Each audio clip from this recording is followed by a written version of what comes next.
अभिवादये अहमस्मि गवीश द्विवेदी। अत्र भवतां स्वागतम् एतस्मिन् डीडी न्यूज़ वार्ता प्रसारणे। आदौ प्रमुखवार्ताः। कोलकातायां प्रशिक्षु महिला चिकित्सकस्य दुष्कर्मानन्तरं हननप्रकरणमालक्ष्य आक्रोशः। देशे अद्य चिकित्सकानां विरोधप्रदर्शनं। पिहिताः भवेयुः निर्धारितसेवाः। भाजपादलेन केन्द्रप्रशासनं सीबीआई द्वारा अन्वीक्षणाय पृष्टम्। सेबी संस्थया हिंडनबर्ग रिसर्च समवायस्य आरोपाः खण्डिताः। निवेशकाः अवधानाय शान्त्यै च अध्यर्थिताः। सेबी प्रमुखः अथ अडानी समूहः सर्वप्रकारकान् आरोपान् निराकृतवन्तौ। विपक्षिदलम् अन्वीक्षणाय पृच्छति।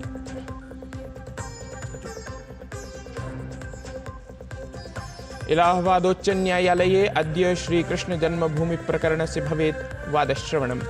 निर्धारिताः भवेयुः वादविषयाः। विगते वादश्रवणे हिन्दूपक्षस्य याचिकाः न्यायालयेन वादश्रवणयोग्याः सूचिताः आसन्।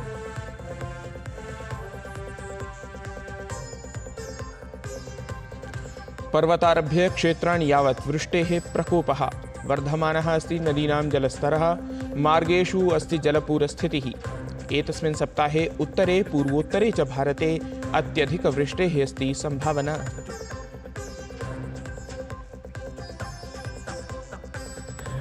विविध कार्यक्रमैः सह सम्पन्नतां गता पेरिस् ओलम्पिक् प्रतियोगिता। मनुभाकरः श्रीजेश च त्रिवार्णिकम् उदतोलयताम्। स्टाड् डी फ्रान्स् क्रीडाङ्गणे ख्यातकलाकाराणां प्रदर्शनम्।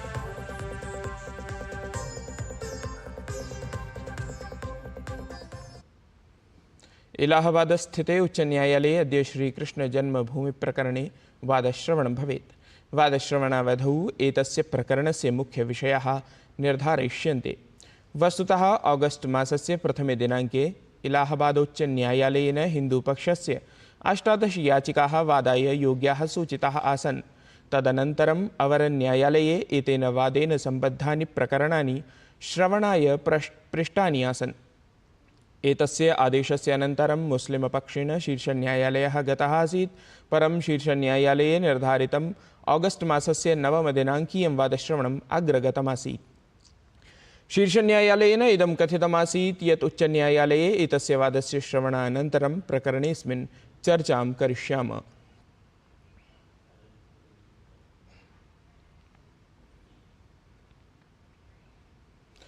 Federation of resident doctors association इत्यनया संस्थया कोलकातानगरस्य प्राशासनिकचिकित्सकीय महाविद्यालये महिला चिकित्सकया सह दुष्कर्मणः अनन्तरं हननप्रकरणमालक्ष्य एकं पत्रं ख्यापितम्। चिकित्सकीय महाविद्यालयस्य चिकित्सकाः ऐक्यं तत्र प्रदर्शयन्तः सन्ति। ऑगस्ट मासस्य 12 दिनाङ्कतः चिकित्सालयेषु देशव्यापिन्यः वैकल्पिकसेवाः स्थगयितुं तत्र ते उद्घुष्टवन्तः।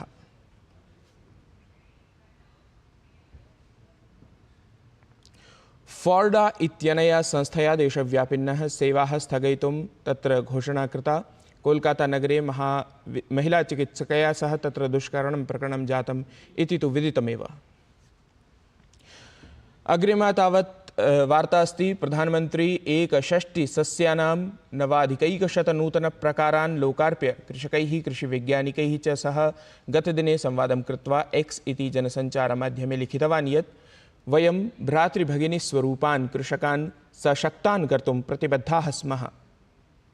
अस्यामेव दिशि दिल्ल्यां नूतनसस्यानां 9,100 प्रकाराणां लोकार्पणावसरं प्राप्तवान्। जलवायोः अनुकूलताम् अधिकोत्पादकतां च आधृत्य एतेषां सस्यानाम् अधिकमात्रायाम् उत्पादनेन अस्माकम् अन्नदातॄणाम् आयः अपि वृद्धिं प्राप्नुयात्। अनेन मम सन्तोषः अस्ति यत् अस्माकं भ्रातृभगिनीस्वरूपाः कृषकाः प्राकृतिककृषिं कर्तुं तीव्रगत्या वर्धमानाः सन्ति। तेषाम् अनुभवान् अत्र सविस्तरं ज्ञातुम् अवसरं प्राप्तवान्। एतस्मिन् अवधौ वयं प्राकृतिककृषेः लाभान् अवलम्ब्य अपि सविस्तरं चर्चितवन्तः इति।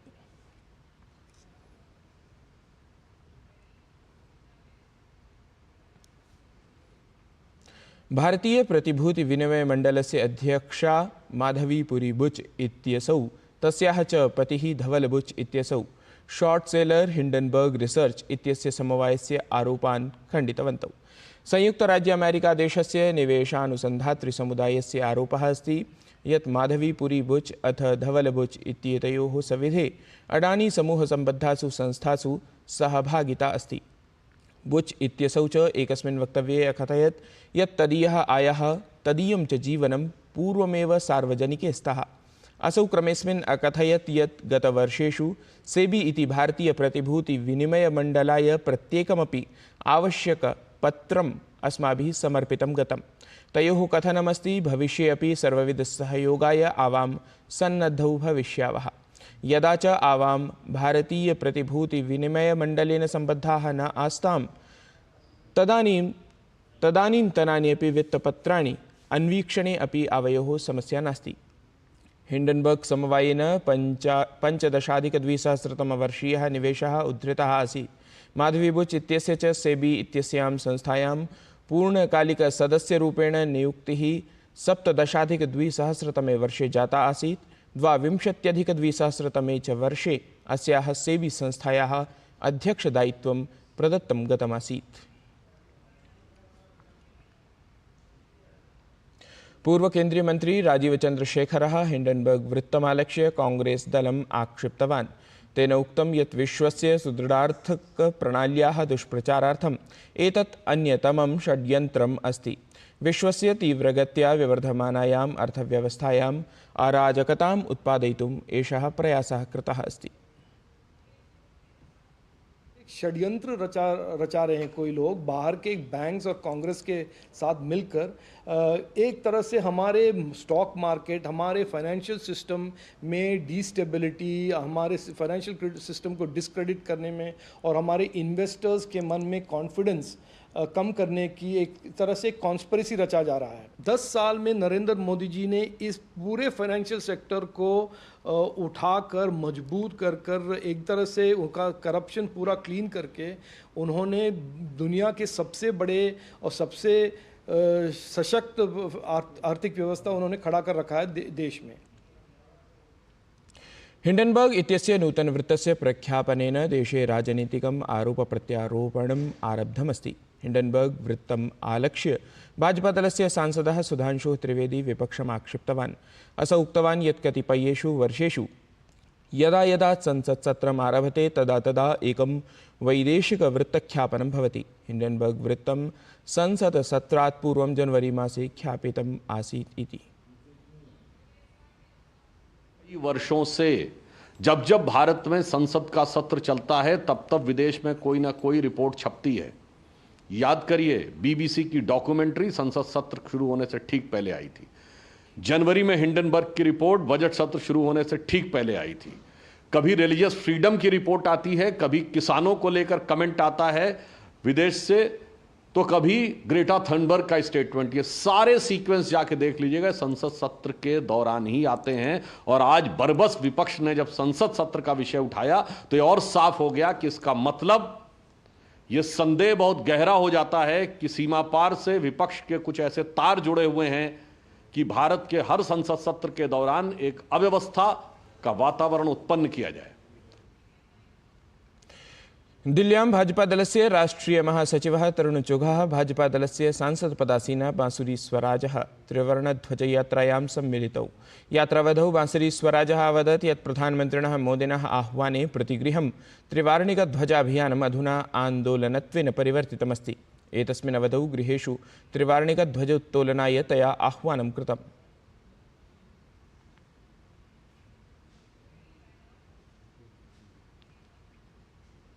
भारतस्य विदेशसचिवः विक्रमः मिस्त्री नेपालयात्रायामस्ति। स्वीययात्रावधौ सः नेपालस्य प्रधानमन्त्रिणा केपी शर्मा ओलिः इत्यनेन मिलितवान्। उभयोः नेत्रोः मध्ये द्विपक्षीयसम्बन्धान् दृढीकर्तुं सहयोगवर्धनाय च चर्चा अभवत्। गुजरात राज्यस्य सरदार सरोवर जलबन्धस्य जलस्तरवृद्धेः कारणात् नर्मदा नद्यां जलं प्रवर्तितम्। अतः नद्याः जलस्तरः तीव्रगत्या वर्धमानः अस्ति। प्रातः सरदार सरोवर जलबन्धस्य 5 द्वाराणि तत्र उद्घाटितं गतानि आसन्। प्रायः 1 लक्षं क्यूसेक् मितं जलं ततः प्रवर्तितम्। एतस्मात् कारणात् गरुडेश्वरं निकषा नर्मदानद्यां निर्मितः गरुडेश्वरजलबन्धः जलाप्लावितः अभवत्। पूर्णावधानेन सह नर्मदानद्यां पारितः तटीयक्षेत्रेषु स्थितेषु ग्रामेषु सञ्चेतना अपि तत्र ख्यापिता अस्ति।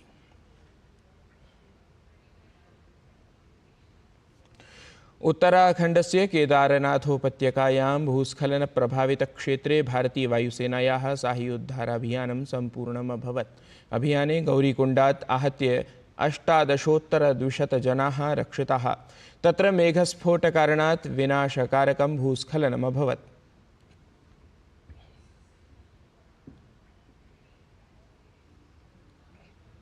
स्वतंत्रता दिवसमाहात्म्यमुपलक्ष्य संस्कृतकविसम्मेलनं समायोजितम्, यत्र अनेके कवयः स्वकं स्वातन्त्र्यविषयकं समुत्कृष्टकाव्यपाठं विहितवन्तः।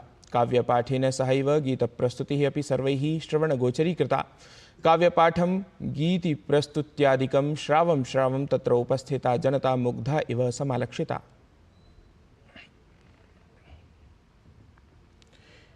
दिल्ली संस्कृताकादम्या समायोजितस्य स्वातन्त्र्यविषयकस्य संस्कृतकविसम्मेलनस्य लक्ष्यं तत्रत्येन सचिवेन अरुणकुमार झा वर्येण निरूपितम्। ये संस्कृत कवि सम्मेलन का आयोजन किया गया है, जिस कवि सम्मेलन में संस्कृत जगत के ख्यातिलब्ध कवियों ने काव्य का पाठ किया और श्रोताओं को मंत्रमुग्ध किया।